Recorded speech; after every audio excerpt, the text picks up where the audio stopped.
کچھ ہی فاصلے پر معبد نامی ایک عورت کا خیمہ تھا، اور اس عورت کے بارے میں آتا ہے کہ وہ نہایت شریف، معزز اور نہایت نیک خاتون تھی، اور اس کے ساتھ وہ عورت مہمان نواز بھی تھی۔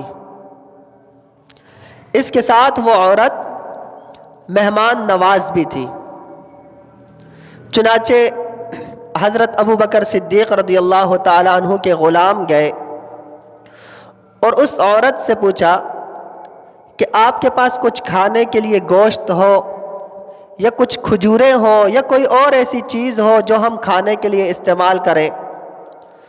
تو ام معبد رضی اللہ تعالی عنہا، وہ خاتون اسلام بھی لے آئی تھی اور ہجرت بھی کی تھی انہوں نے، وہ فرمانے لگی میرے پاس تو کچھ بھی نہیں ہے۔ اس دوران رسول اللہ صلی اللہ علیہ وسلم کی نظر خیمے کے اندر ایک بکری کھڑی ہوئی نظر آئی، اس پر پڑی۔ آپ علیہ السلام نے پوچھا کہ یہ بکری دودھ دیتی ہے؟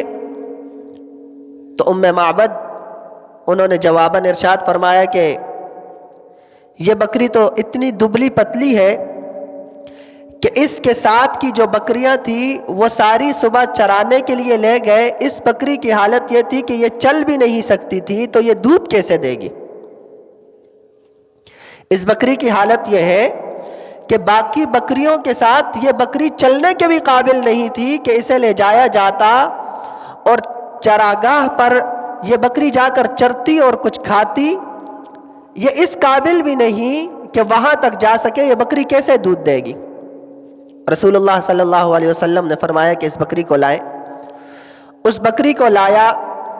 روایات میں آتا ہے کہ رسول اللہ صلی اللہ علیہ وسلم نے اس بکری کے تھنوں پر ہاتھ رکھا، بسم اللہ پڑھی، تو اس بکری کے تھن فوراً دودھ سے بھر گئے۔ آپ علیہ السلام نے اس بکری کا دودھ دھویا، اس سے دودھ نکال کر ام معبد کو دیا کہ یہ پیے۔ انہوں نے پیا، اتنا پیا کہ وہ سیراب ہو گئی۔ پھر اپنے ساتھ جو ساتھی تھے ان سب کو پلایا، اور پھر اس کے بعد آخر میں جو دودھ بچتا تھا وہ رسول اللہ صلی اللہ علیہ وسلم نے پیا۔ پھر اس کے بعد دوبارہ اس بکری کا دودھ دوہا۔ جب دوبارہ دودھ دویا تو پھر اتنا بڑا برتن بھر گیا کہ اس سے 8 سے 10 آدمی سیراب ہو سکتے تھے۔ چنانچہ وہ دودھ ام معبد کے حوالے کیا، اور آپ علیہ السلام اس سفر میں آگے بڑھے۔